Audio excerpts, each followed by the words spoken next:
গাজর এমন একটা সবজি, গাজর দিয়ে বিভিন্ন ধরনের রান্না করা যায়।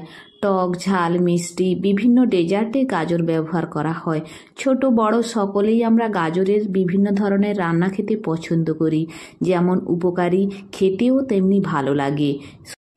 সম্পূর্ণ চিনি ছাড়া গাজরের এই রান্না আপনারাও বানিয়ে ফেলুন। ছোট বড় সকলেই চেটেপুটে পরিষ্কার করে খেয়ে নেবে।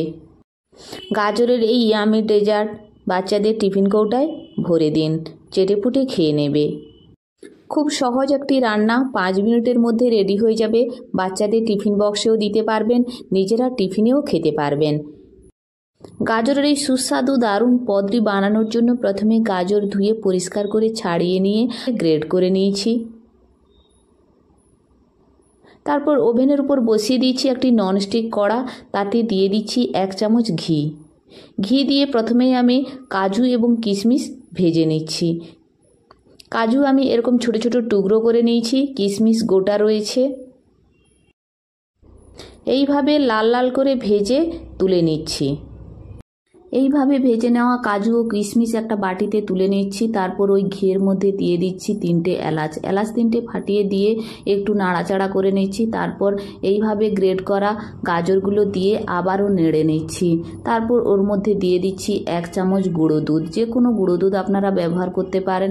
তারপর একটু নাড়াচাড়া করে ওর মধ্যে দিয়ে দিচ্ছি দুধ, এমনি সাধারণ টেম্পারেচারের দুধ দিয়ে দিয়েছি। দুধ দেওয়ার পরে আবার ভালোভাবে নেড়াচাড়া করে নিয়ে তারপর দিয়ে দিচ্ছি ওর মধ্যে আখের গুড়। আপনারা চাইলে এখানে চিনি ব্যবহার করতে পারেন, আমি এখানে আখের গুড় ব্যবহার করেছি। স্বাদ অনুযায়ী আখের গুড় ব্যবহার করবেন। বেশি মিষ্টি খেতে চাইলে গুড়ের পরিমাণ বাড়িয়ে দিতে পারেন। তারপর গুড় ভালোভাবে ওর মধ্যে মাখিয়ে নিয়ে নাড়াচাড়া করে নিচ্ছি। এইভাবে নাড়তে থাকবো। নাড়তে নাড়তে গাজরের মধ্যে গুড়ও মেশানো হয়ে যাবে, আর এদিকে গাজরও সঙ্গে সঙ্গে সেদ্ধ হয়ে যাবে। এই সময়েই দিয়ে দেব ভেজে রাখা কাজু এবং কিশমিশ। কাজু ও কিশমিশ দিয়ে ভালোভাবে নাড়তে থাকবো। এই সময় যদি জলজলে ভাব মনে হয় তাহলে ছড়িয়ে দিতে পারেন সুজি। সুজি রস টেনে নেবে, ঝুরঝুরে হয়ে যাবে। তৈরি হয়ে গেল গাজরের একটি ইউনিক ডেজার্ট। এইভাবে বানিয়ে ফেলুন, বাড়ির সকলে আনন্দ সহকারে খেয়ে নিন এবং দেখতেও সুন্দর। খুব সহজ একটি রান্না, খুব কম সময়ের মধ্যেও তৈরি হয়ে গেল।